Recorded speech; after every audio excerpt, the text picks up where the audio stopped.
Je crois que j'ai le chien pour toi. Donc, il est dispo, si tu viens tout de suite, tu le prends et tu rentres. Cette histoire de Red Nose, j'ai l'impression que ça interpelle et ça flash souvent les gens, parce que même moi, le premier pitbull que j'ai vu qui m'a marqué, c'était un pit avec Red Nose. Quand tu le fais avec ton chien, tu vis la compétition avec ton chien. Il n'est pas à dormir à la maison, dans un canapé, enfermé entre 4 murs et tu fais rien avec. Un chien qui est sportif. Tu sais que le stress participe au fait qu'on puisse potentiellement mal réagir quand on perd ou quand on échoue.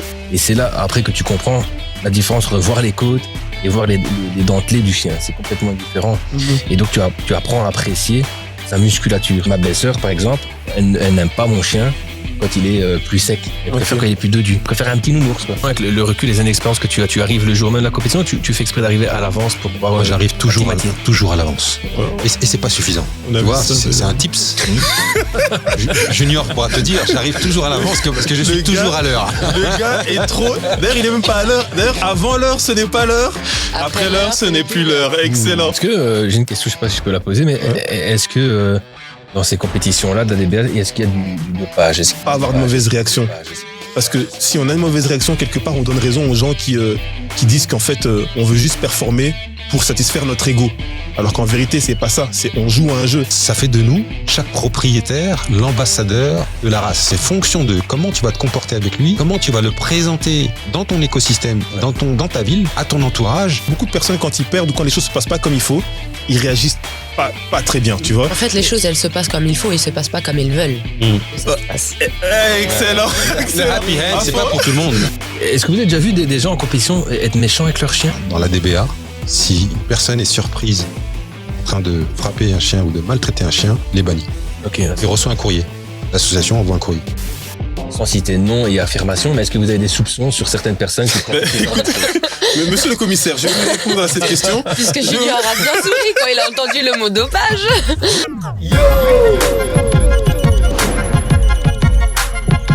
What's happening here? SFMP, the podcast. Tu peux rajouter 11h45. Putain. On s'habitue jamais. Il y a toujours un petit truc de... Ah, c'était la chauffe. C'était l'échauffement. On relativise bon, et on avance. Voilà. Alors, c'est quoi? C'était un entraînement. Voilà, c'est un entraînement. On va se relancer. Hein? T'as pas lancé l'enregistrement. Non, l'enregistrement de audio des caméras. Mais tant mieux, comme ça, le micro ajusté, etc. Et toi aussi, j'ai remarqué des fois, quand tu me regardes trop, ta voix, elle se bat. Ouais, je sais bien, j'ai capté ça des autres trucs. Ouais. Essaye de rester proche de... Enfin, de pas trop me regarder dans les yeux et de parler... Voilà, c'est parfait. Ok, c'est parti. Allez. Yo, what's happening here? C'est Junior Big Black Boy et aujourd'hui, comme chaque semaine, on est sur la chaîne SFMP Sport for My Pitbull, accompagné de nouveaux invités qui ont parcouru de nombreux kilomètres, des personnes qui me sont chères, des personnes que j'apprécie, que je voulais vous présenter, afin qu'ils puissent partager leur expérience et leurs avis, leurs opinions dans les sujets qu'on va aborder aujourd'hui. On va commencer avec Mourad. Mourad, est-ce que tu peux te présenter en 2 mots? Et surtout, bonjour Mourad et merci d'être présent. Bonjour Junior. Merci pour l'invitation et sache que également tu es cher à mon cœur puisque je t'ai rencontré justement au travers d'un show. On s'est accroché tout de suite, comme beaucoup de personnes d'ailleurs. Mira en fait partie aussi. Et, excellent. Tu en fais partie aussi, mais on te présentera peut-être par la suite. Et, c'est vrai.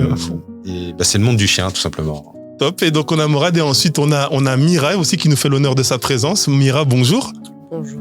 Comment vas-tu? Est-ce que tu peux te présenter en 2 mots et puis surtout qu'on se salue tout simplement? Écoute, je m'appelle Mira, je vous ai absolument tous rencontrés en concours ou compétition de chiens. Et moi aussi, je t'apprécie beaucoup. Tu le sais très bien. C'est génial. Beaucoup d'émotions et de sentiments dans ce podcast. C'est super. Et finalement, une personne qu'on n'a plus trop à présenter fait partie des meubles. Charlie, comment vas-tu? Ça va, merci d'être là. Ça va. Charlie qui est là depuis un moment, je pense qu'il serait temps de noter son nom sur son siège car il est souvent présent sur ce fauteuil, ce canapé. Le siège commence à prendre la forme de ton derrière. En tout cas, c'est génial. Je suis très heureux de vous avoir parmi nous. Et aujourd'hui, on va parler des compétitions d'American Pitbull Terrier, partager notre expérience en tant que participant, spectateurs ou autres, donc ça va être particulier, mais si vous appréciez cet univers, je pense que vous allez en avoir pour votre temps, hein, dans ce contenu intemporel, que vous le regardiez, vous le consommiez aujourd'hui ou dans 10 ans, ce sera toujours pareil. Alors, j'ai une première question à vous poser à tout un chacun, et vous pouvez prendre le micro dans l'ordre que vous désirez. C'est qu'est-ce qui a provoqué le déclic ou qui vous a emmené à participer à une première compétition?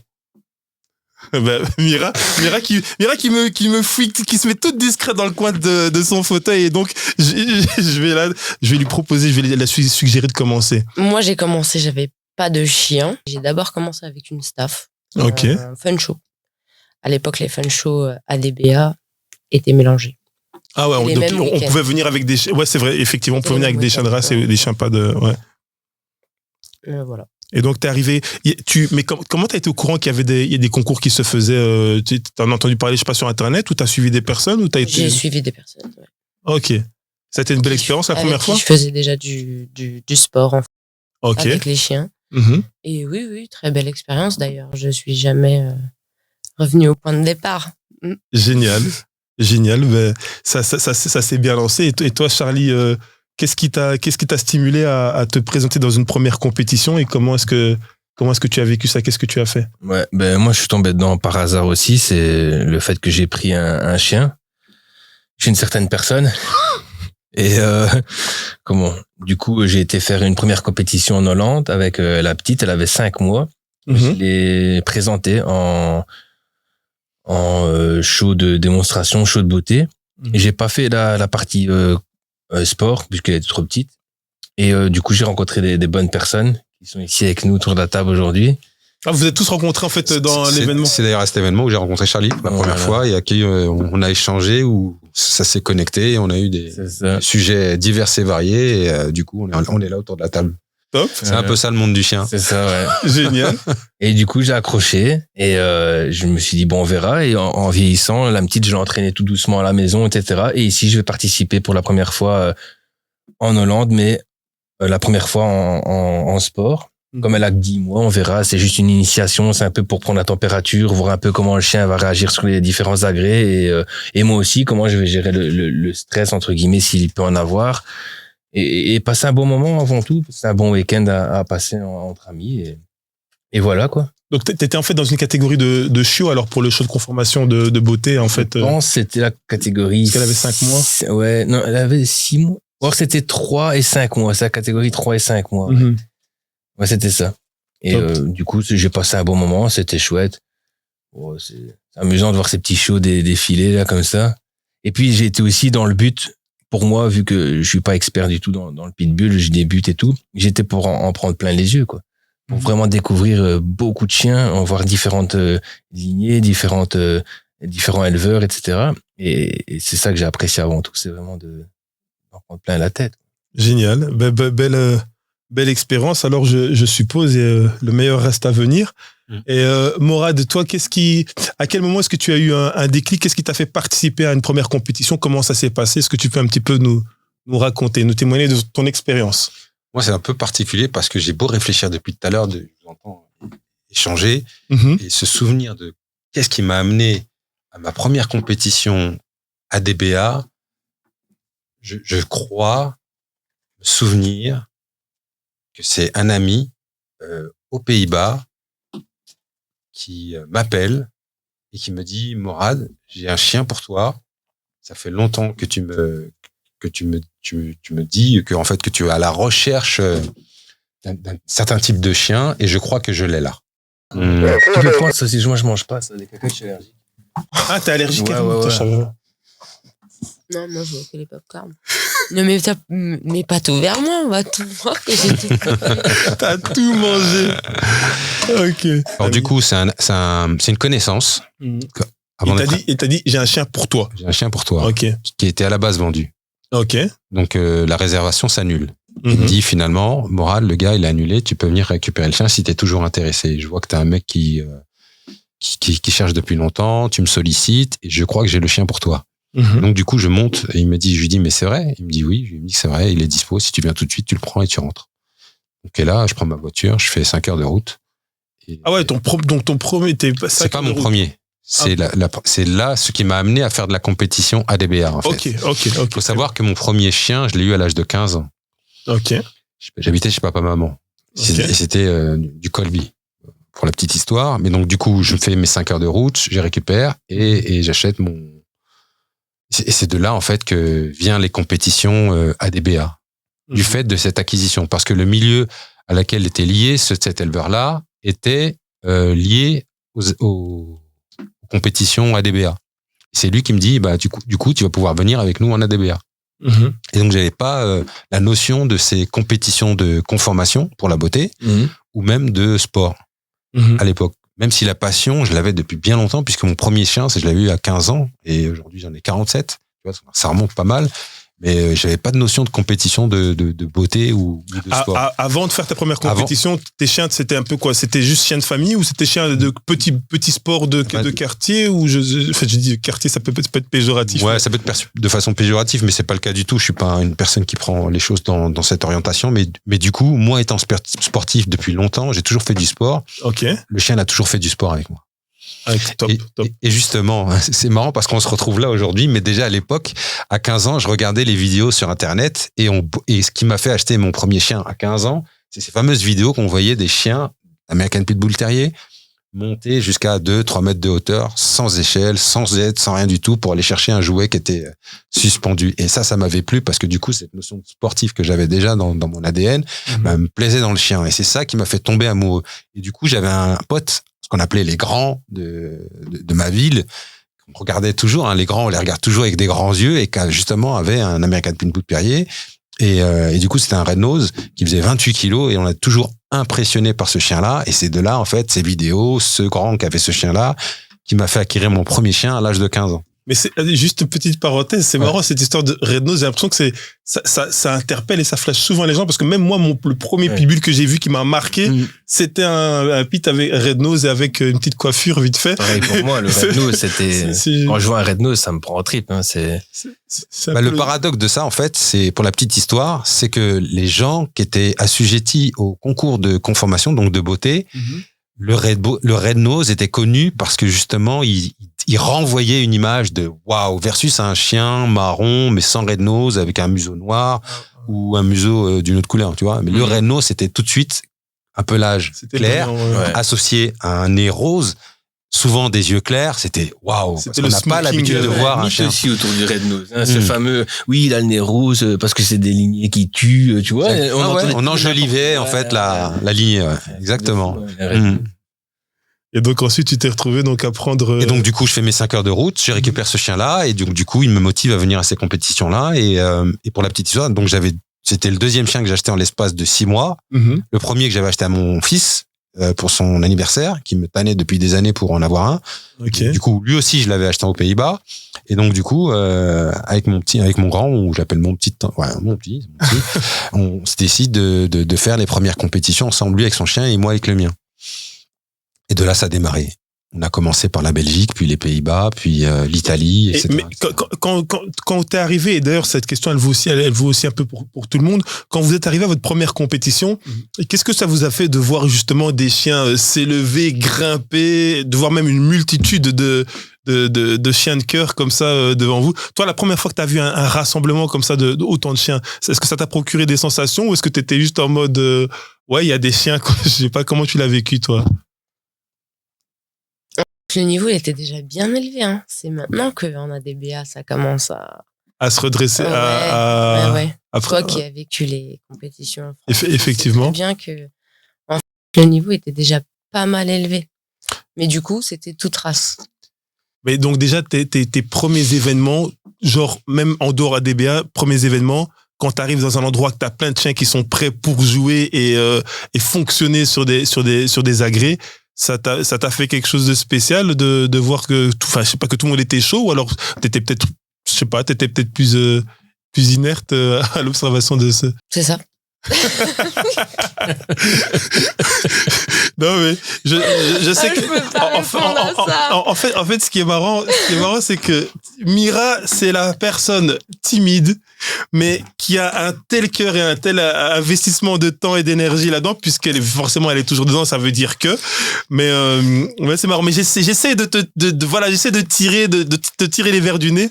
C'est pas évident, mais c'est un bel exercice de toute façon. Donc ne t'inquiète pas. Tout va bien se passer, mais c'est aussi péjoratif de dire ça. Non. Tu peux dire tout va bien se passer. Tout va bien se passer. Toi, je sais pas moi, la première fois que t'es arrivé dans un événement et que t'as vu plein de chiens à gauche et à droite, quelle sensation ça t'a apporté de voir en fait tout ça, tous ces chiens là prêts à participer? La première impression que j'ai eue quand je suis arrivé à cette compétition, c'est de voir des camionnettes remplies de chiens. Je me suis dit, ah ouais, moi j'arrive avec un chien. J'en ai 4 à la maison, je dis ouais, c'est bien. Et là, je vois des personnes qui ont 10, 15 chiens. Je me dis ouais, ça c'est un autre bail là, tu vois. Il y a quelque chose. Alors j'ai vu des personnes qui avaient des tonnelles avec des tapis roulants, etc. Mm-hmm. Et là, je me dis ouais, c'est des gens ultra investis, vraiment. Et alors les premières choses qui m'ont flashé, c'est de voir vraiment en vrai des gros mâles, avec des grosses têtes, vraiment qui sont impressionnants, des chiens taillés dans le roc et des Bruce Lee les chiens. Et là, tu dis ouais, là il a quelque chose. Et après, il a la compétition sportive, mais là, le jour où je suis arrivé, c'était le fun show qu'on appelle ça. Attends, peut-être petite question, parce que tu as dit des Bruce Lee. Tu sais, dans la plupart de ces événements, les chiens sont athlétiques, conditionnés, préparés pour performer dans le sport.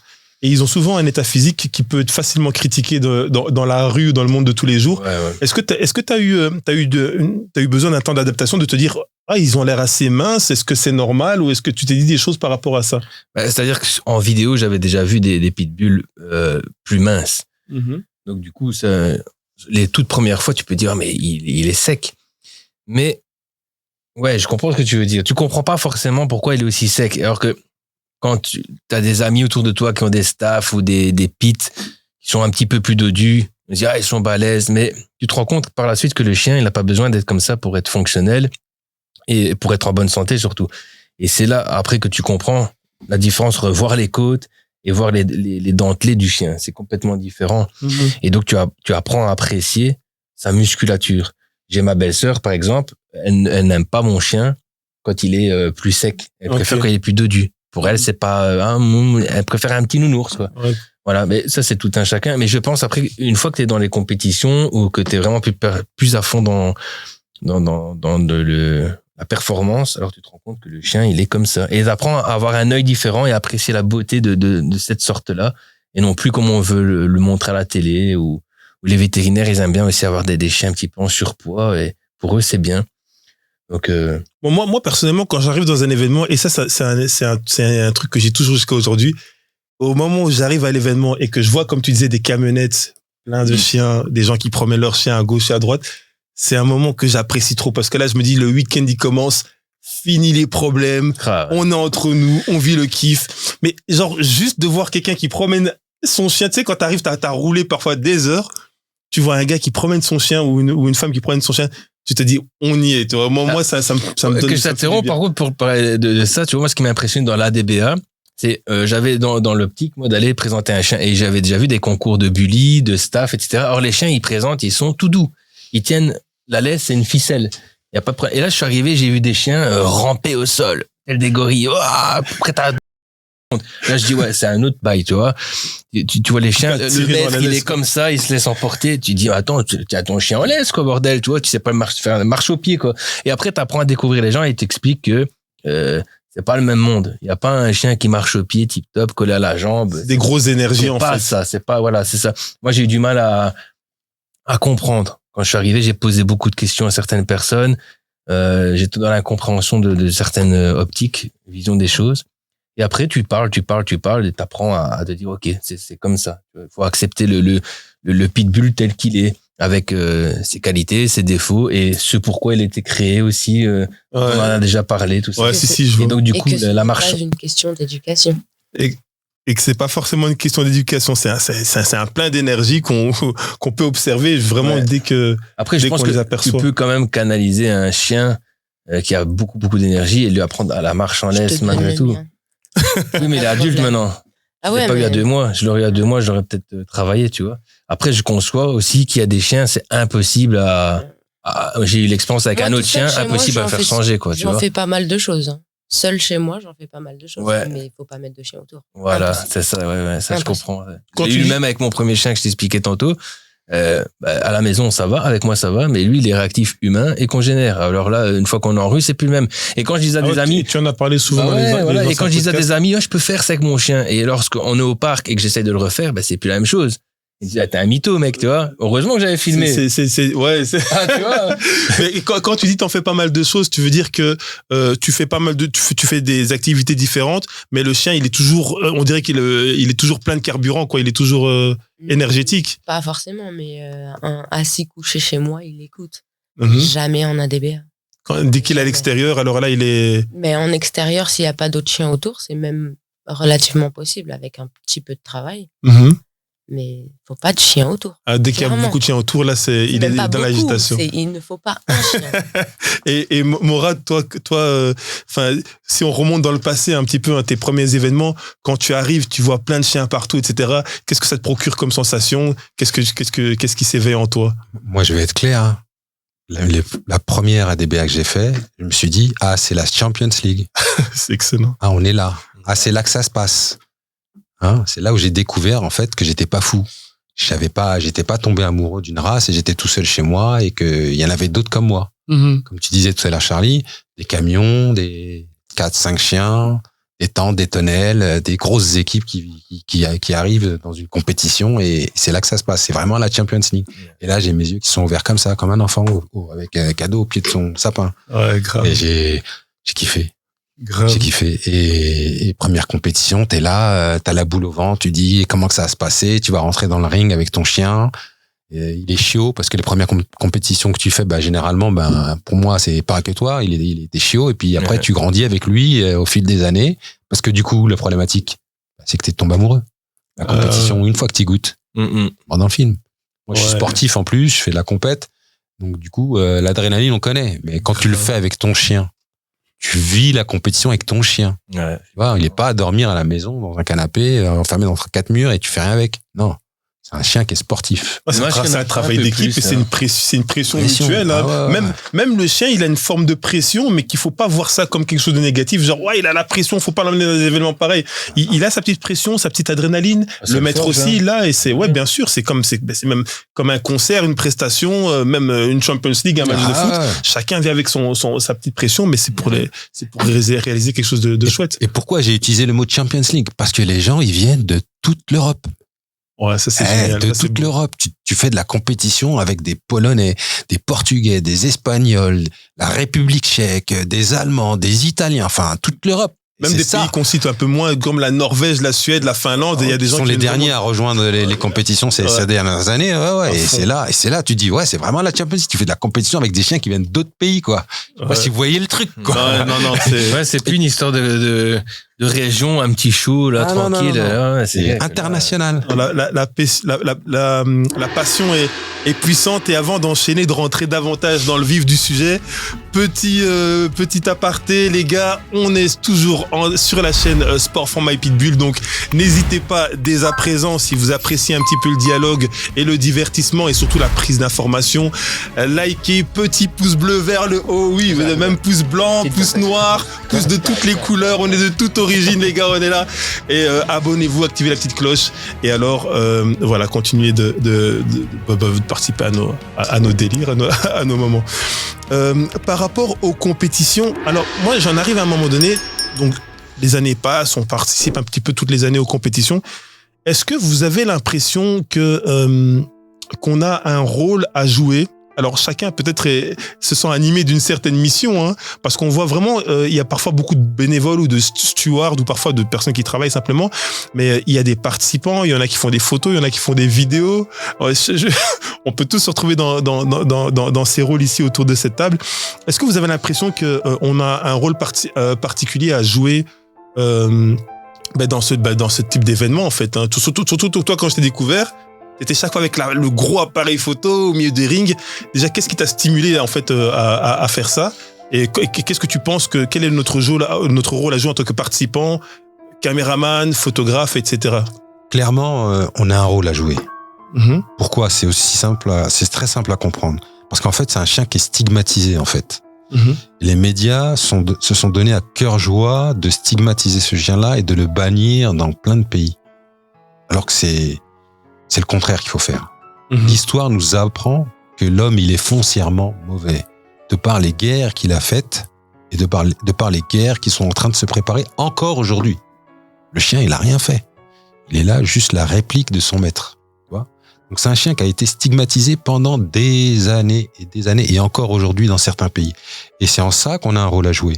Moi, comme je te disais tout à l'heure, j'étais tout gaga quand je suis arrivé à ma première compétition. J'ai dit, c'est la Champions League. Donc du coup, c'était un kiff que j'avais passé avec mon chien. Et pourquoi je prenais mon appareil photo ? Parce que j'avais envie de partager ce moment-là et de casser ce stigmate qu'on a donné à ce chien-là. Donc de montrer au monde, en fait, que c'est faux. Ce chien-là, c'est pas ce que vous montrez à la télé. Ce chien-là, c'est ça. La capacité à faire du sport, d'être athlétique, d'être entraîné et d'être en symbiose avec son maître ou avec ses maîtres. Tu comprends ? Et c'est en ça que je prenais ces photos-là pour immortaliser tous ces moments-là et les partager avec le monde. Donc là, typiquement, on est là quand tu m'as invité. Tu m'as dit, Mourad, est-ce que tu peux venir faire le podcast avec nous ? J'ai dit oui. Parce que déjà, à l'époque, je prenais mon appareil photo pour justement montrer au monde que ce chien-là, que cette race-là, ben, c'est un bon chien. Et que ça n'a rien à voir avec le chien, mais l'homme. Et voilà. C'est pour ça que je dis que, ouais, on a notre rôle à jouer.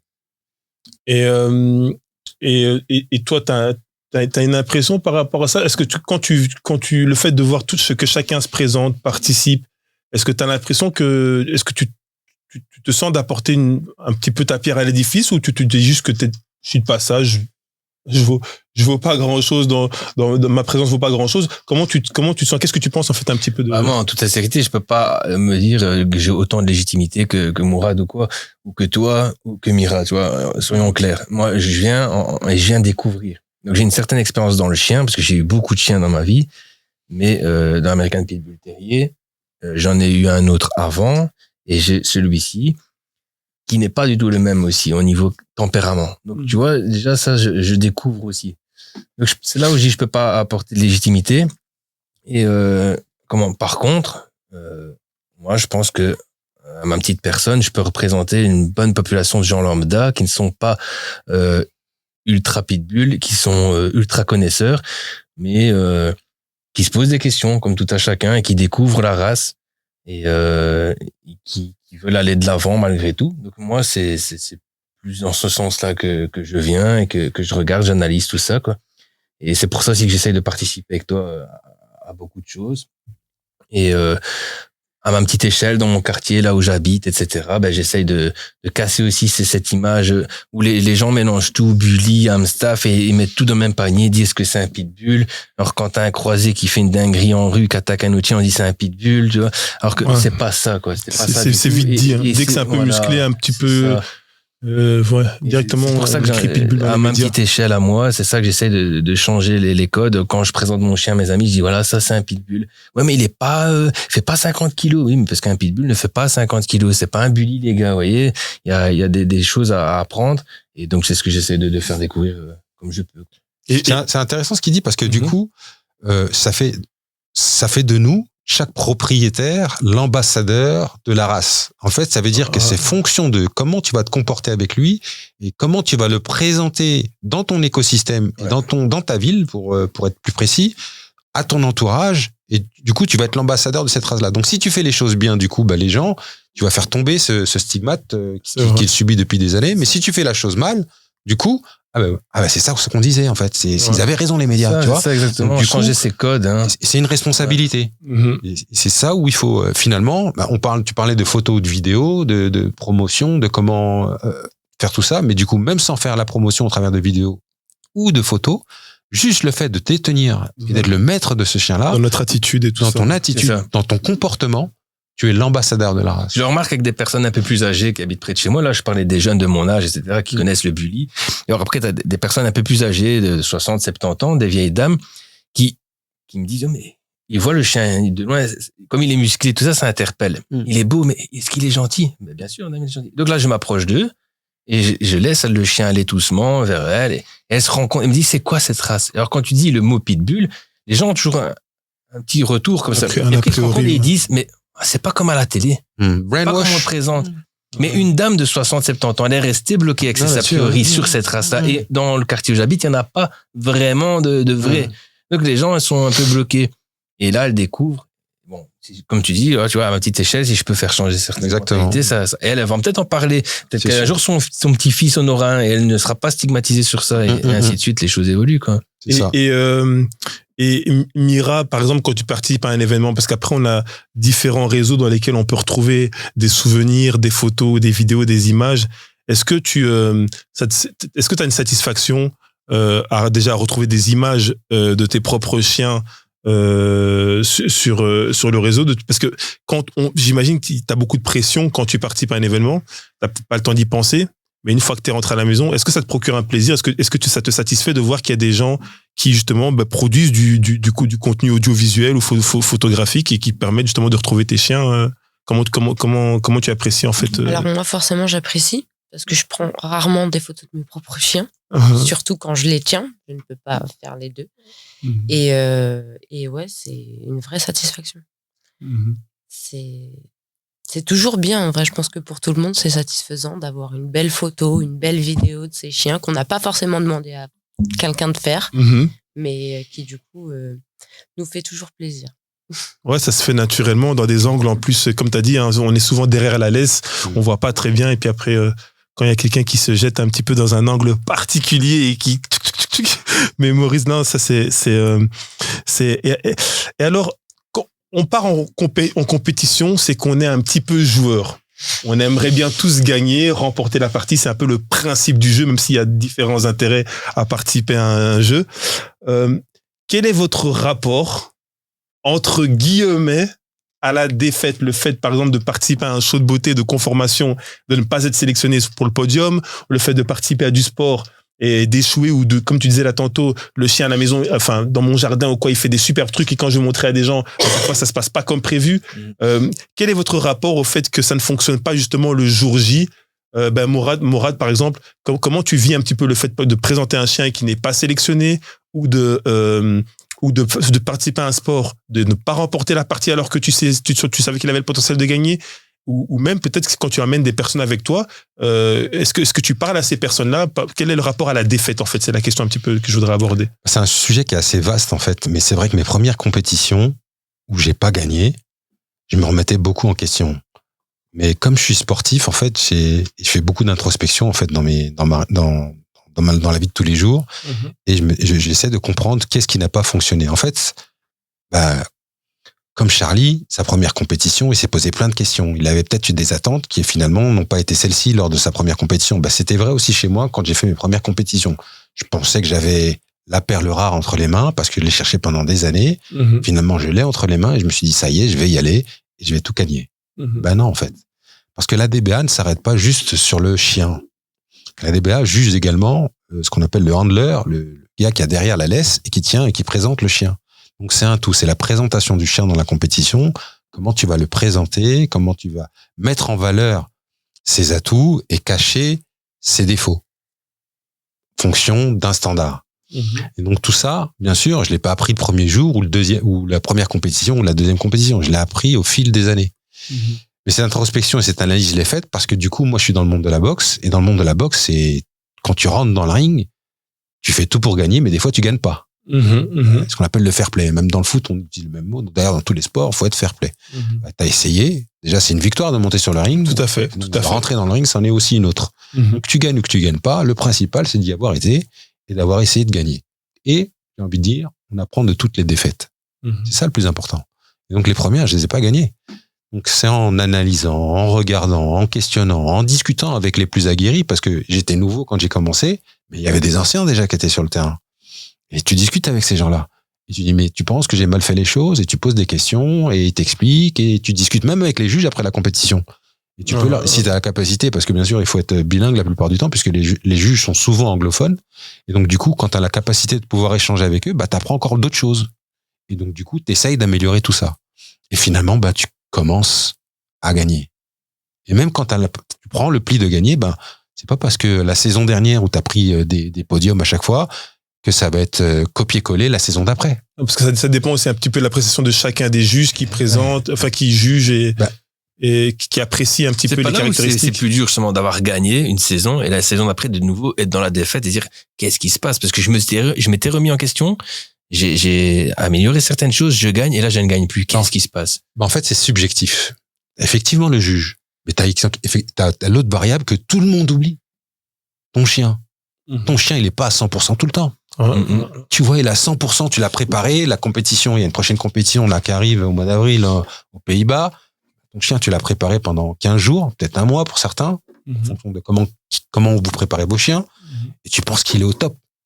Et tu vas prendre là, tu vas le mettre dans la voiture, tu vas faire un trajet de 4, 5 heures, 6 heures, en fonction de là où tu habites. Bah, ton chien, le voyage, ça l'a plombé. Il est plus à 100%. Ouais, c'est vrai. Donc le lendemain, t'es arrivé à destination, tu vas passer la nuit. Le lendemain, il y a la compétition, il y a du retard, machin. Puis finalement, c'est ton tour de rentrer ton chien dans le ring, et puis finalement, il pleut. Ouais, et peut-être qu'il n'est pas habitué à la pluie. La pluie. D'ailleurs, je te vole un petit peu le micro pour dire d'ailleurs que c'est pour ça qu'en fait, on s'adapte souvent aux chiens qu'on a entre les mains. Et si on sait que arriver le jour J à la Junior Big Black Boy et de se rendre compte que le chien il est pas au top. Mais peut-être qu'il vaut parfois mieux arriver un jour avant, ou si c'est pas peut-être 2 jours avant, s'acclimatiser, se mettre bien, etc.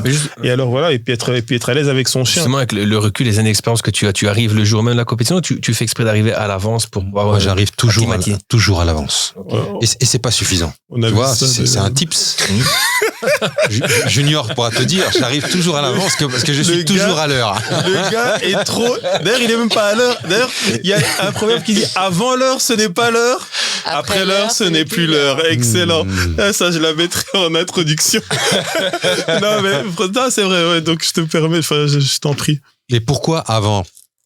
Parce que il y a la variable du chien et de l'acclimatation, mais il n'y a pas que ça. Il y a aussi profiter de ton chien. Tu arrives en avance, tu découvres les lieux, tu peux sortir avec, tu peux profiter de la ville. Souvent, c'est dans un pays étranger. Peut-être que tu n'as jamais fait pour la première fois et que tu fais ce pays pour la première fois. Donc, on n'est pas là juste pour faire la compète.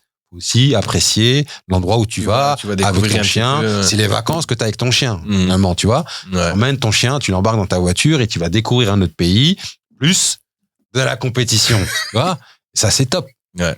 Mais c'est un tout. Il y a un melting pot qui se met en place et qui fait que peut-être que ton chien, malgré tout, il va être à 100%, mais il y a d'autres variables qui fait que il va pas être à 100%. Il peut tomber malade, il va boire de l'eau dans une gamelle d'un autre chien ou une flaque d'eau, parce que c'est un chien, et il va se sentir mal et tu rentres dans le ring et finalement, il est pas track. Il y a plein de choses. Les odeurs aussi. Les odeurs, enfin voilà. Ou même toi, on parle du chien depuis tout à l'heure, mais ça peut être toi en tant que personne, en tant qu'humain. Le Junior, il aime pas voyager, il aime pas prendre la voiture X heures, bah du coup, il peut arriver, tu vois. Je suis pas à l'aise. Énervé, pas à l'aise. Je transfère à mon chien. Voilà, parce qu'on sait qu'un chien ressent les sentiments du propriétaire. Et il y a plein de variables.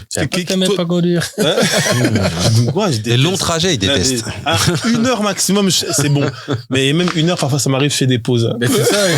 On est revenu d'Hollande, il a fait une pause. Comment tu fais? Gars, je fais des pauses, je m'arrête, je dors dans l'air d'autoroute. Non, moi, je suis un grand dormeur. Mais bon, après, il y a des antécédents par rapport à ça, mais on va pas faire les traumatiser aujourd'hui.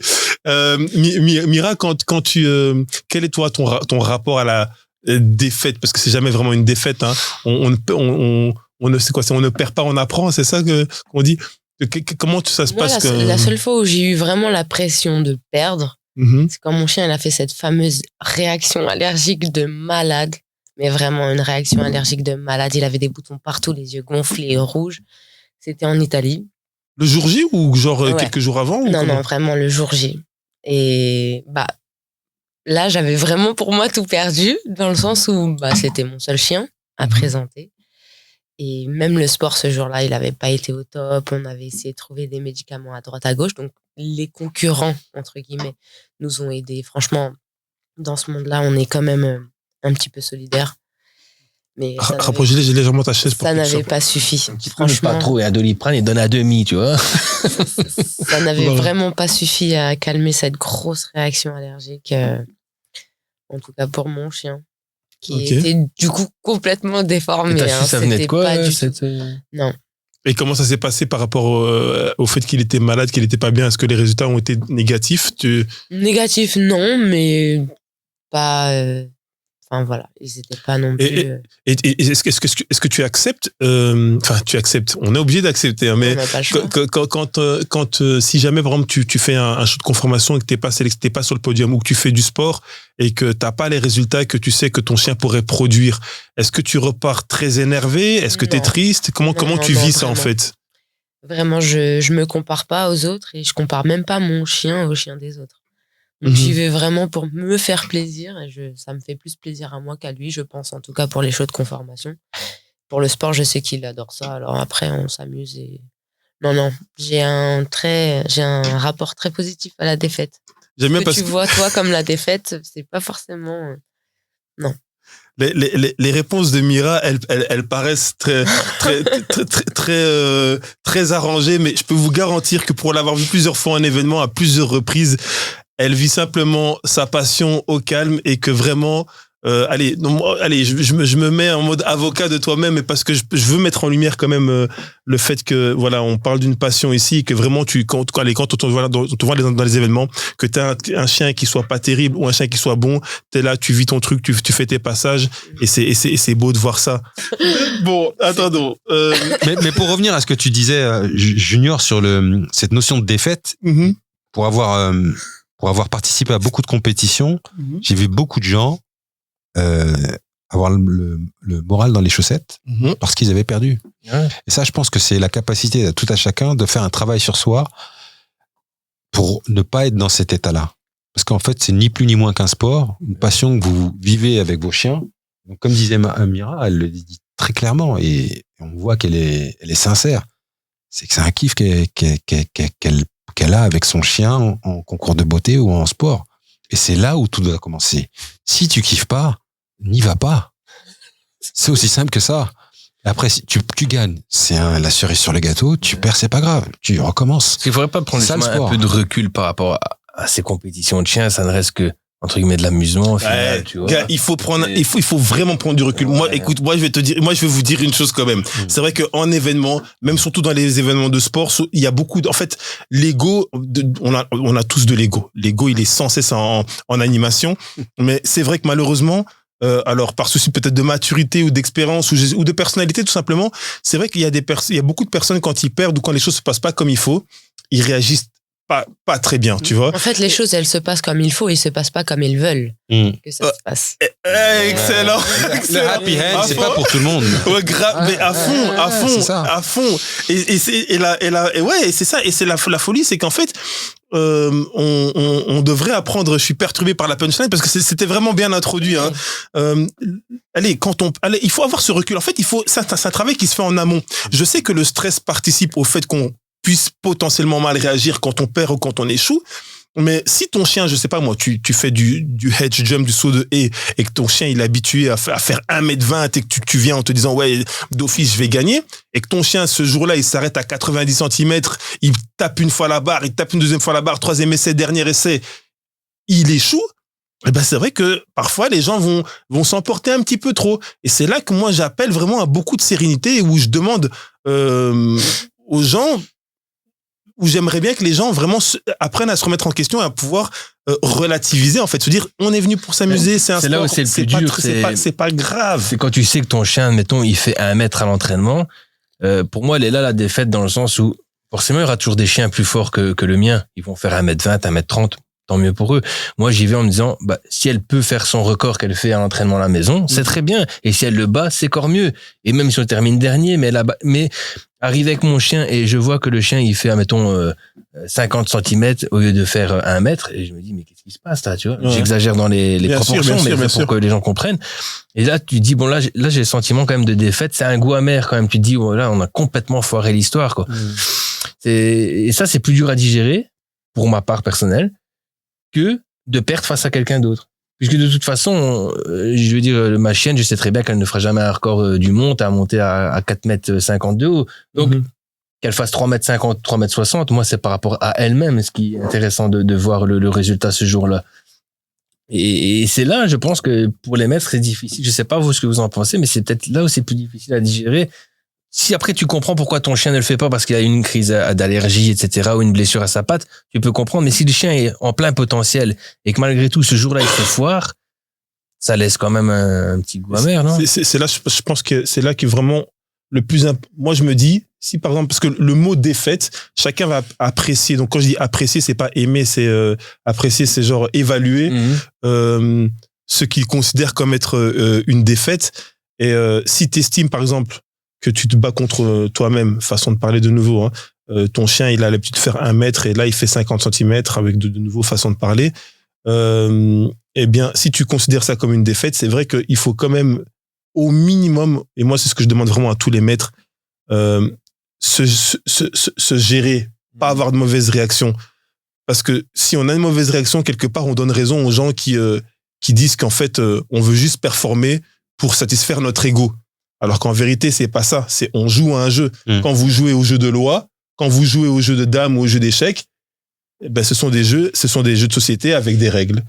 Et les règles et le but du jeu, c'est de remporter la partie en respectant le fait que tu peux aller que dans ce sens-là ou ce sens-là. Dans nos sports canins, ben, peut-être que tu dois être obligatoirement à telle distance du mur pour grimper ou attendre que le juge dise ceci ou cela. Tu respectes toutes les consignes et après, eh bien, même si tu veux gagner et que ça se passe pas comme ça, il faut pouvoir prendre du recul et se dire simplement, on a joué, on a perdu, mais c'est pas grave. Voilà, encore une fois, c'est pas grave. On se relaxe, on félicite son chien en rentrant dans la voiture et on s'énerve pas. Sinon, l'expérience, elle devient frauduleuse, elle devient triste et pénible en fait pour le chien. C'est très bien ce que j'ai dit parce que du coup, c'est un binôme. C'est le maître et son chien. À partir du moment où la connexion elle est là, dans le sport également ou dans le concours de beauté, que tu as ce principe ancré dans ta tête que c'est toi et lui. Du coup, normalement, t'es pas censé avoir cette notion de défaite amère. Ok, c'est pas passé cette fois, c'est pas grave, on va retravailler ensemble et on va aller chercher la prochaine victoire. Quand cette connexion et cette connexion en binôme se fait pas, le maître pense l'avoir, mais en fait, il l'a pas. Pourquoi en vouloir au chien qui a pas réussi alors que vous êtes deux? Tu comprends? Tout à fait. Je pense que cette notion de binôme, elle est hyper importante. Si le maître, il l'assimile pas, parce que le chien, lui, il l'a assimilé dès le départ. À partir du moment où tu es venu le chercher la première fois quand tu l'as acheté, et qu'il est passé la première nuit avec toi, sa vie, c'est avec toi. La connexion, ça y est, elle est faite. C'est pas que la compétition, lui. Ah oui. Sa vie, il est connecté à H24. Son binôme, c'est toi. Il voit que par toi. Dès la première fois. Donc lui, il s'est déjà réglé dans sa tête. Le binôme, c'est toi et on fera tout. Et ça va même plus loin encore. C'est-à-dire qu'il va tout faire pour te satisfaire. En plus. T'as capté?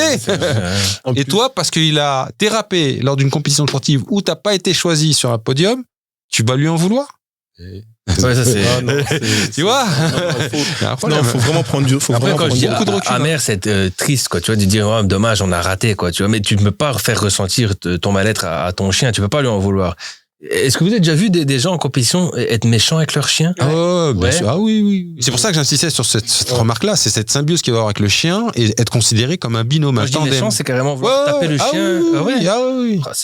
Tu vois des énervements. Taper, non, mais j'ai déjà vu des jetés de cage, jeter le chien en cage, ouais. J'ai déjà vu. Et pire, le vendre, le chien, sans te débarrasser.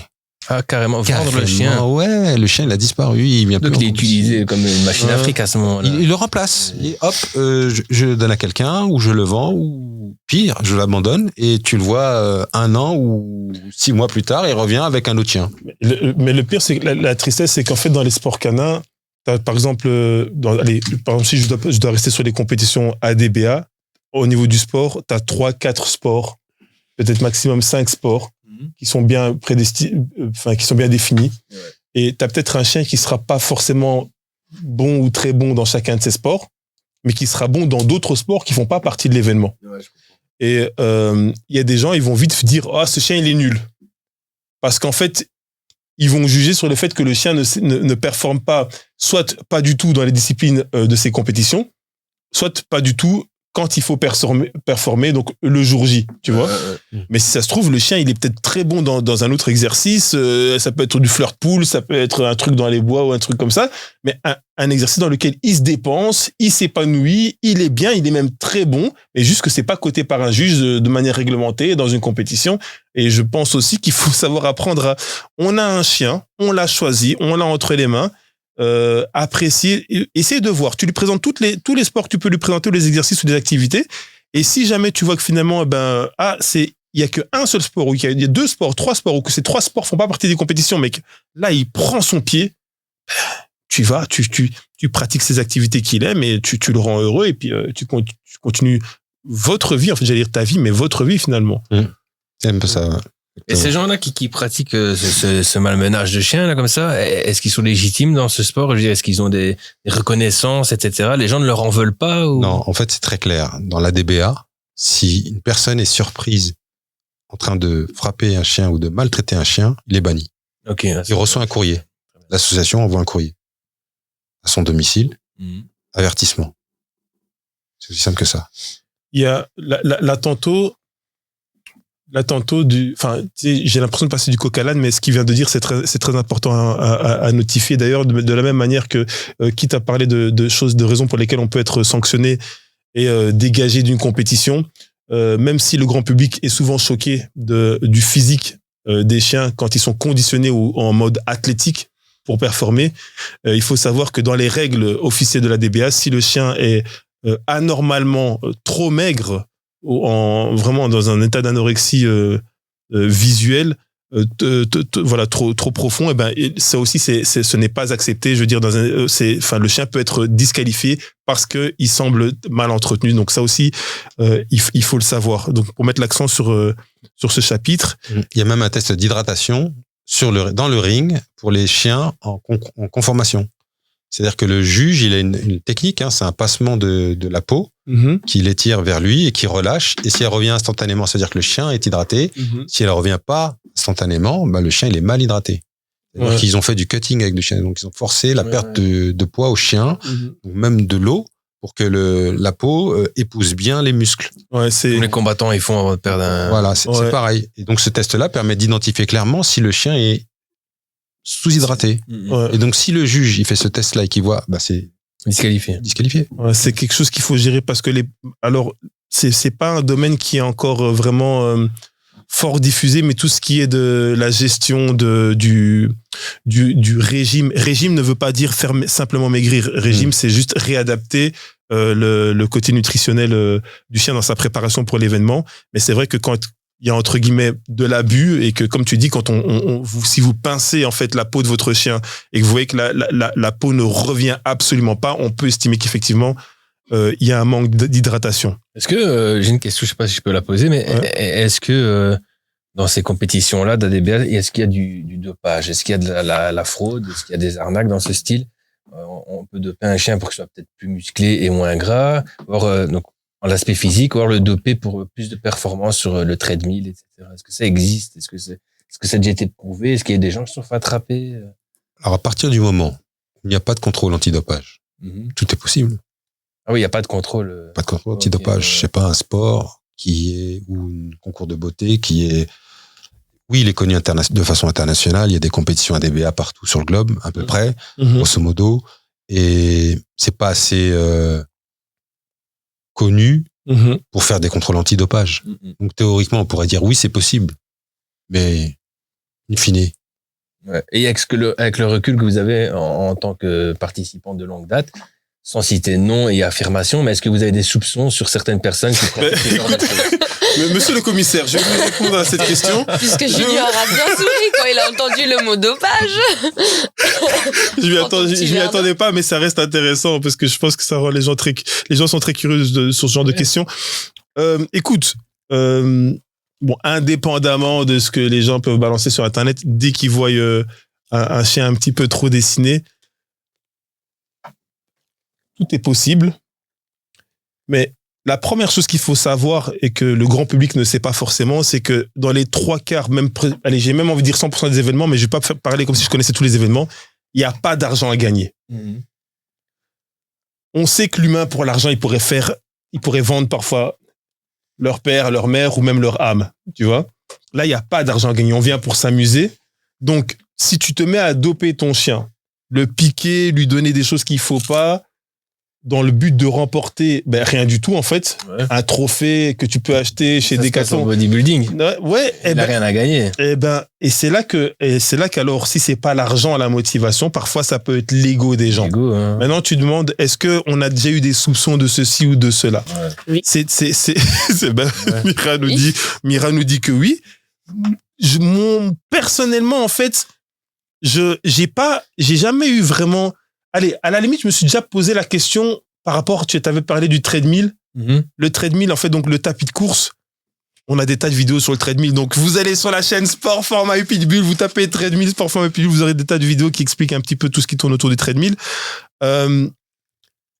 Tenir une endurance en sprint pendant 2 minutes. Mais alors là, maintenant, tu regardes le timer. Tu peux voir à laquelle vitesse le chien court. C'est vrai que moi, j'ai déjà eu la surprise de me dire, je sais quelle est la vitesse de pointe de mes chiens. Je sais quelle est leur vitesse plus ou moins après 1 minute, après 1 minute 30 et tout ça, tu vois. Quand je vois qu'il y a des chiens qui, leur vitesse à la fin du run de 2 minutes, elle est plus élevée que la vitesse de mes chiens à la pointe. C'est vrai que là, je me dis, waouh! Mais, je regarde du recul et je me dis, j'ai pas les meilleurs chiens du monde non plus dans toutes les disciplines. Donc, il est possible, voilà, tu as la preuve ici qu'il y a un énergumène qui peut vraiment choquer ton chien. Donc, je prends ça comme ça.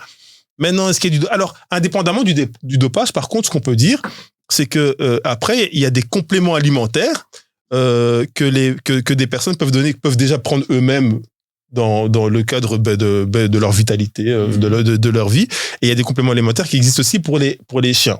Alors, moi, personnellement, je suis un gros parano, donc c'est vrai que je glisse pas trop là-dedans, mais je sais, et même si on me le dit, on me l'explique, j'y crois, mais je le fais pas, mais il y a des compléments alimentaires qui sont super naturels et qui aident à la récupération rapide. Tu sais, quand on est sur un week-end de 3 jours d'événements, où tous les jours le chien il performe, parfois, oui, il y a des petits compléments alimentaires qui peuvent aider le chien à récupérer rapidement, à rester fort et énergétique.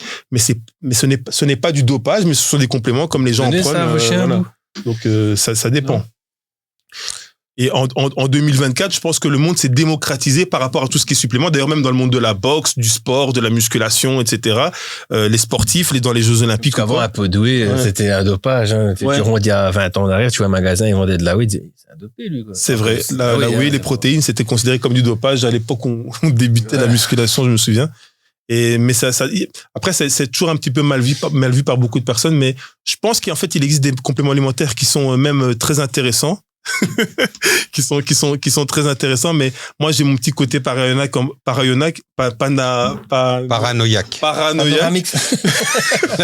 qui fait que je glisse pas dedans. Mais je suis pas à l'abri. Moi je dis honnêtement, si mon chien, là mes chiens ils ont 7 ans déjà, ils prennent de l'âge.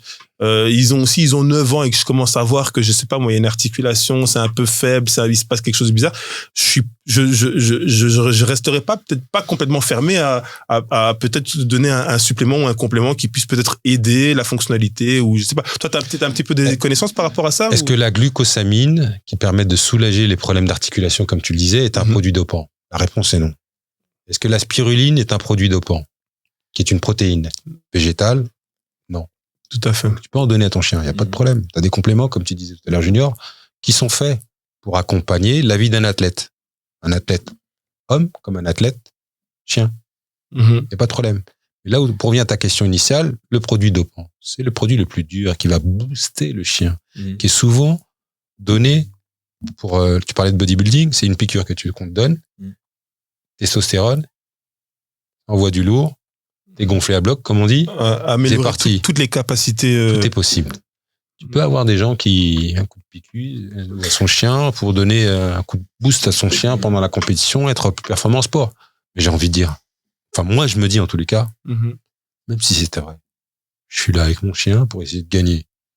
Pourquoi aller m'enquiquiner à essayer de chercher si le chien en face, il est dopé ou pas? On ne pourra pas parce qu'on n'a pas il n'y a pas de sécurité. Non, c'est dans le sens où les résultats sont tellement, je veux dire, quand on voit quelqu'un dopé, tu le vois qu'il est dopé. Quand tu vois certaines performances de certains athlètes, tu dis, OK, il y a quelque chose de louche. Je veux dire, je prends l'exemple, quand je m'y connais pas en ADBA du tout, je voulais prendre un exemple d'un treadmill.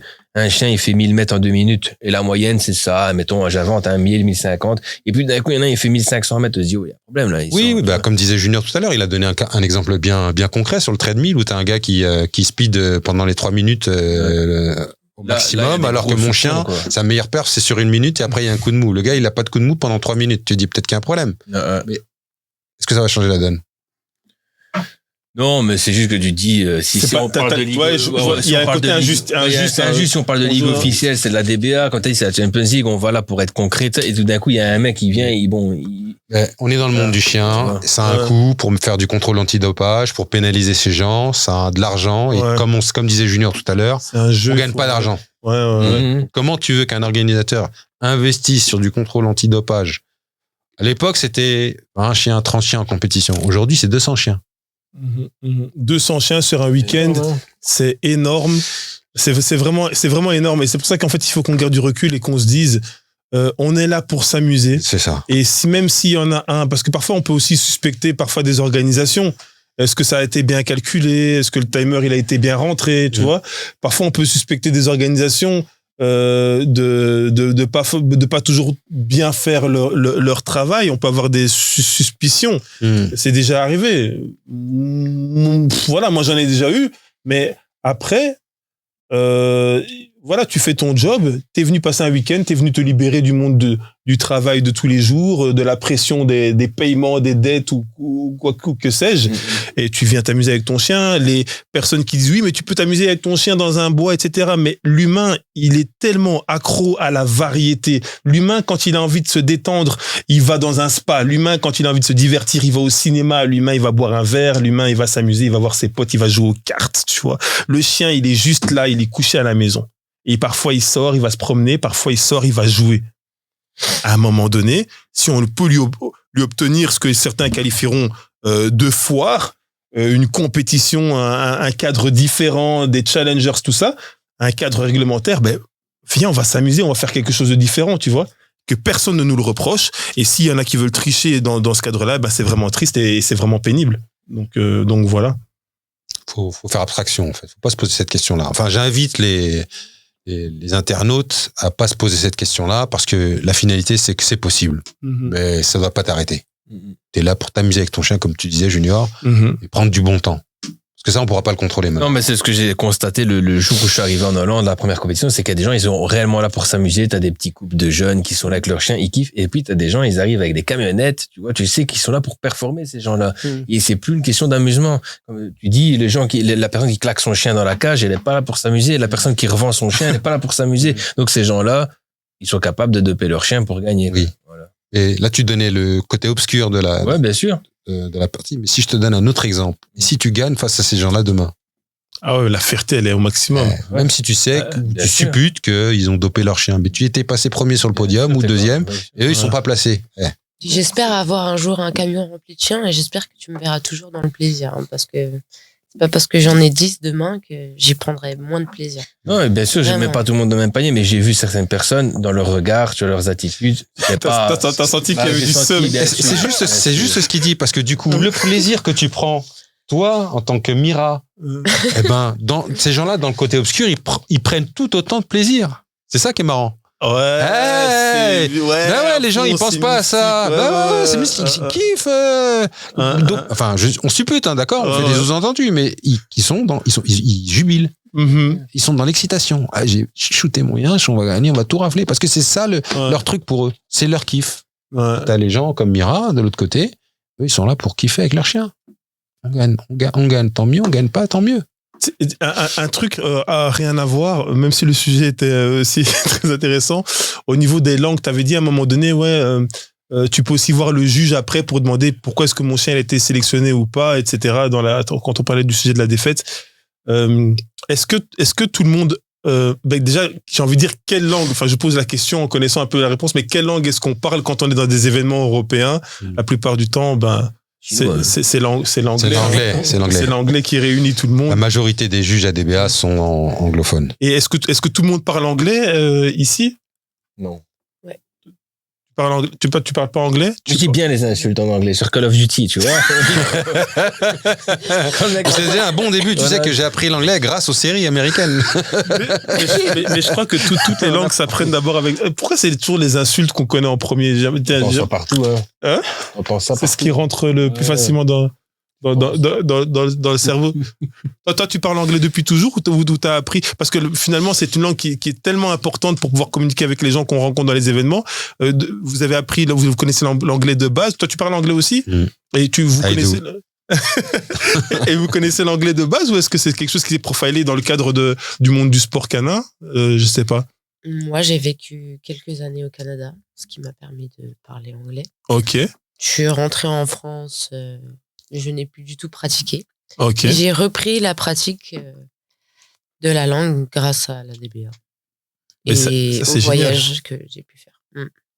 Mais ça c'est top parce que moi personnellement je suis heureux et tu vois, je veux dire quand on va dans des événements, on arrive avec un anglais moyen et puis au fur et à mesure on arrive à se faire comprendre, le vocabulaire tout se développe, on arrive à se faire comprendre. C'est super intéressant. Toi, tu as toujours parlé anglais ou c'est aussi au travers des événements que cette langue c'est... J'ai toujours parlé anglais parce que j'ai une autre passion que le sport. Déjà le sport m'amène à voyager dans des pays, mais avant le sport, je suis un passionné de voyage. Je suis globe-trotter, j'ai roulé ma bosse, j'ai voyagé un peu partout dans le monde et du coup, j'ai pratiqué la langue anglaise et du coup, ce qui m'a permis d'être ce qu'on dit fluent, c'est parler couramment l'anglais. Et ce que j'ai découvert lors de ces premières compétitions à DBA, c'est que justement, les personnes qui assistaient à ces compétitions venaient de toute l'Europe. Plus ces fameux juges qui, globalement, sont tous anglophones. Ils viennent tous des US majoritairement ou d'Europe. Mais du coup, ça devient vraiment la langue principale la plus parlée, c'est l'anglais. Si tu veux échanger avec les juges, c'est en anglais. Si tu veux échanger avec un Polonais, c'est en anglais. Si tu veux échanger avec un Allemand, c'est l'anglais. Et par malheur, il arrive malheureusement parfois qu'il y ait des juges qui eux-mêmes ne parlent pas l'anglais. Et à ce moment-là, parce que moi je sais qu'il y avait, je sais plus comment il s'appelle, Paolo Flo. Oui, il y a des juges effectivement. Il y a des juges qui parlent pas forcément l'anglais et c'est vrai qu'à ce moment-là, toi tu te dis j'ai fait des efforts et tout pour maîtriser cette langue et maintenant je peux même pas poser la question. Mais bon, ça c'est la vie. J'aurais un dernier sujet pour ce podcast-ci. Je voudrais savoir pour clôturer tout ça, quel est donc tour de table, quel est votre objectif, que ce soit pour le présent, pour cette année qui commence ou pour le futur, vu que ça reste un sujet intemporel, que tout le monde se retrouve un petit peu dans l'écoute de vos réponses. Quel est votre objectif en participant aux compétitions? En fait, quel est votre objectif en participant aux compétitions, de beauté ou de sport? Quel est votre objectif? Bon, on va commencer. Je vais commencer avec toi. Tu sais, quand je te donne la parole, je vois qu'il y a des têtes qui bougent en négatif. Mais prépare-toi, parce qu'on va arriver sur toi.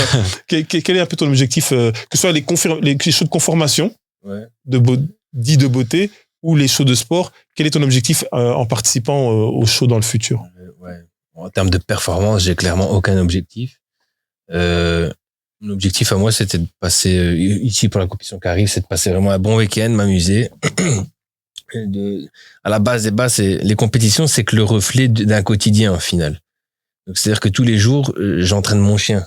Je le dépense. Le but principal de l'entraînement, c'était pas l'entraîner pour l'entraîner, c'est de le défouler, répondre à ses attentes, ses besoins. Donc, l'objectif, c'est tous les jours de kiffer un peu avec mon chien, d'aller m'amuser au terri, etc., etc. Et après, lorsqu'il y a une compétition, comme tu l'as dit, on vient, on se teste un petit peu les uns les autres. Mais l'objectif pour moi, c'est vraiment de palper un peu l'ambiance, de découvrir des gens, des chiens, de m'impliquer un peu plus dans le monde du pitbull et voir ce que le chien il est capable de faire, de produire, quoi. Et puis c'est tout, tu vois. Vraiment, c'est kiffer, vraiment kiffer, c'est tout. Très bien. Et toi, Morad, au travers de... Je vais d'abord aller... Non, Mira, tu dois répondre à la question fatidique. Non, mais même si tu le dis en 3 mots, mais allez, tu t'y vas un peu...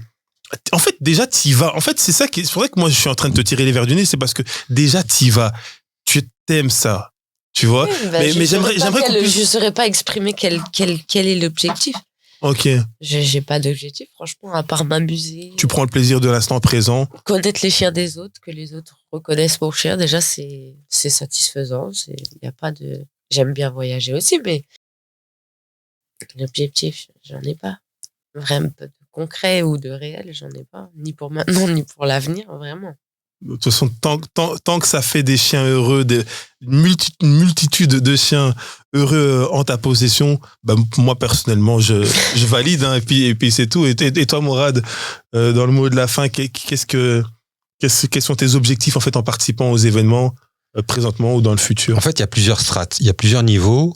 Je suis un compétiteur, donc forcément, c'est la gagne. J'aime m'épanouir avec mes chiens et de remporter une compétition. Ça, parce que j'ai toujours été sportif, donc j'aime gagner.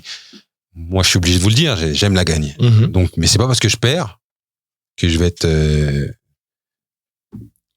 énervé, fâché ou fair play, quoi, en fait. Moi, je suis fair play.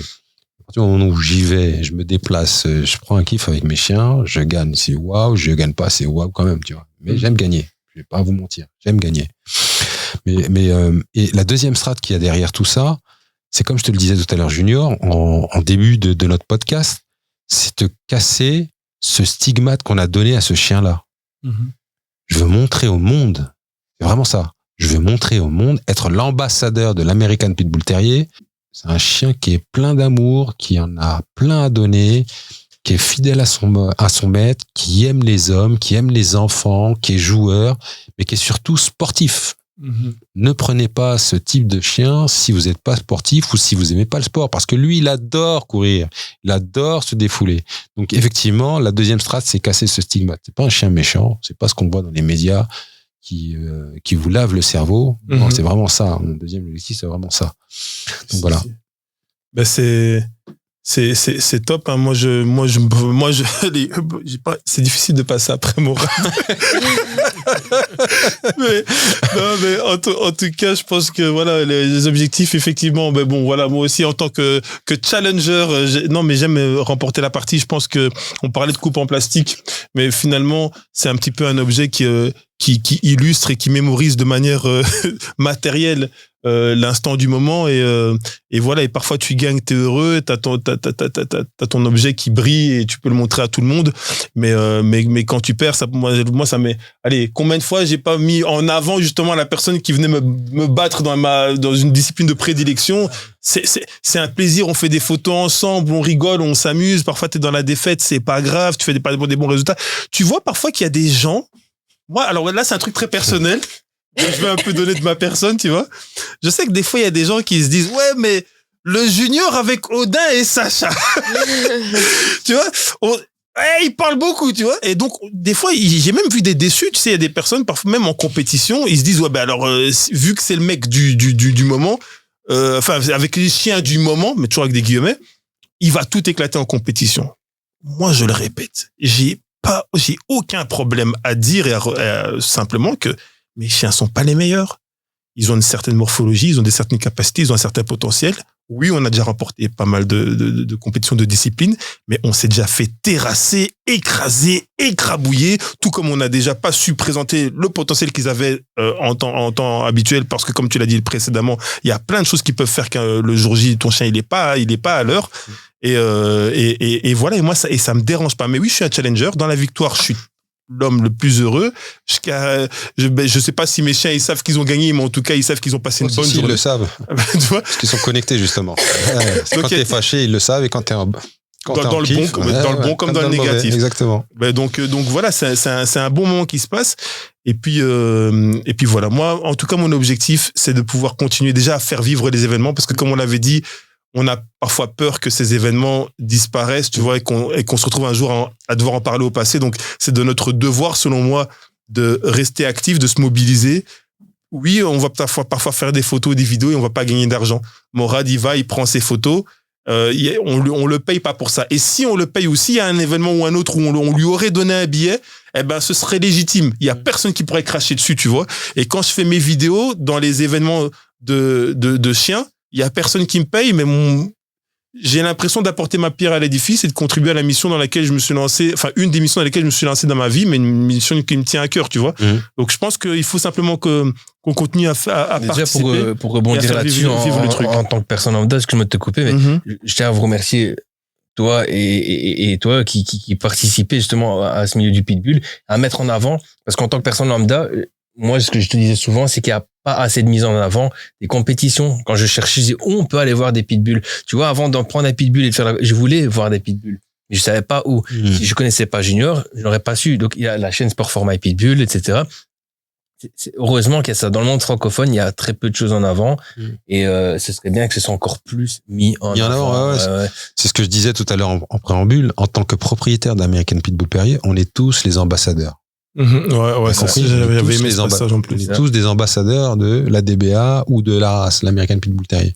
Qui plus est, comme tu le disais, en plus de ça, tu travailles sur un event, tu viens, tu prends ta caméra, tu fais des montages, tu as tes prises vidéo, tu rentres chez toi, tu passes des heures à faire des montages pour faire un teaser, puis derrière proposer une séquence de X minutes aux internautes qui plaît en plus de ça. C'est ça qui est le problème, c'est qui plaît. Ouais. Donc ça, c'est du travail, c'est un temps de travail. Normalement, un temps de travail, c'est rémunéré et on le fait gracieusement. Pourquoi ? Pour faire la promotion, parce qu'on est les ambassadeurs de ces chiens-là. Si on attend, après les médias, d'être les ambassadeurs de nos chiens, on est mort dans le film, les gars. C'est ce que je disais tout à l'heure. L'étiquette qu'ils ont collée sur la race, elle est négative. Elle est fausse. Elle est fausse et elle est négative. Donc, qui va changer ça ? Nous, les gars.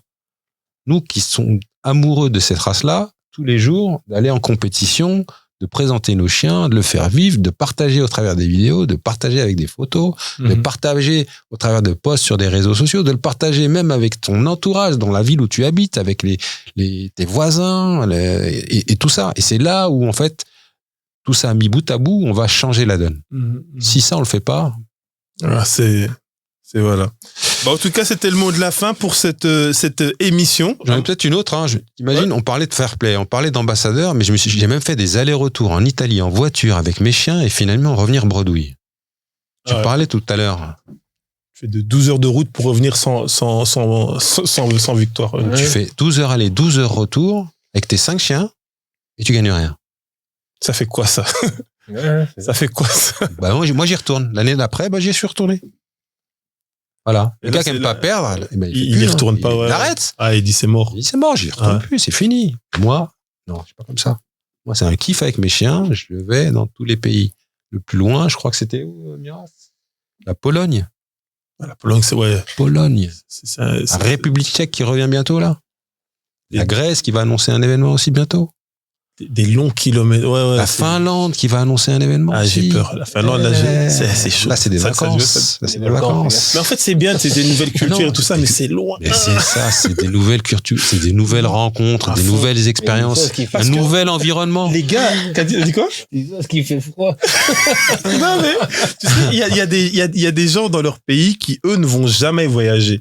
Et je sais qu'au départ, quand je faisais que des compétitions en Belgique, ce qui m'a donné envie d'aller voir ailleurs, c'est justement de voir des gens qui ne viendraient jamais en Belgique. On recevait des gens de toute l'Europe, mais viens, on va chez en Slovaquie, viens, on va là, tu vois. Et là, tu vois des autochtones, des personnes qui sont présentes ici, qui sont nées là-bas, qui vivent le chien, qui ont la même passion. Tu vois des nouveaux visages et des nouveaux visages et des nouveaux chiens. Et c'est génial, parce que souvent, on voit un peu les mêmes chiens. C'est intéressant ce que tu dis, parce que du coup, en Belgique, j'ai l'habitude de voir le même écosystème des pays proches, frontaliers, comme l'Italie, l'Allemagne, les Pays-Bas, d'accord ? Et quand je suis allé en Pologne, les personnes que j'avais l'habitude de rencontrer en Belgique ou aux Pays-Bas ou en Allemagne ou en Italie n'étaient représentées qu'à hauteur de une quinzaine ou 20% des compétiteurs en Pologne. Tout change un peu. Tout s'est inversé. C'est-à-dire que le reste des compétiteurs en Pologne étaient majoritairement des pays, des Polonais et des pays limitrophes à la Pologne. Tu vois une différence de niveau aussi par rapport à... Tu vois d'autres types de chiens, d'autres lignées et d'autres façons de faire. Ah ouais, ça change, c'est ça qui est marrant. Il y a des différences de niveau comme dans certaines disciplines, je trouve. Dans le weight pulling, je trouve que les gens à l'Est, ils sont chauds. Même dans la boxe, tu vois, les pays de l'Est, t'as des sacrés morceaux maintenant. Ils sont chauds. Mais en tout cas, les gars, on va se laisser sur cette note et on va se retrouver dans un prochain podcast à parler du sport, à parler de show et d'autres choses. En tout cas, écoutez, si vous êtes arrivé là, vous êtes devant votre téléviseur, sur votre télécommande, il y a un petit bouton, il y a moyen d'aller placer ce fameux petit like qui, en fait, c'est pas qu'on est fan des likes, c'est qu'en fait, ça nous permet de pouvoir référencer la chaîne et nos émissions, nos productions Et donc voilà, ça nous ferait plaisir, comme ça vous fait plaisir, si vous êtes arrivé là, c'est de pouvoir faire découvrir ce type d'émission à d'autres personnes qui ont peut-être la passion du chien ou une passion qui va naître en eux prochainement. Donc voilà, on se retrouve dans une prochaine émission les gars, et n'oubliez pas que comme d'habitude, ça va se passer entre vous, moi et tous ceux qui veulent savoir. À plus.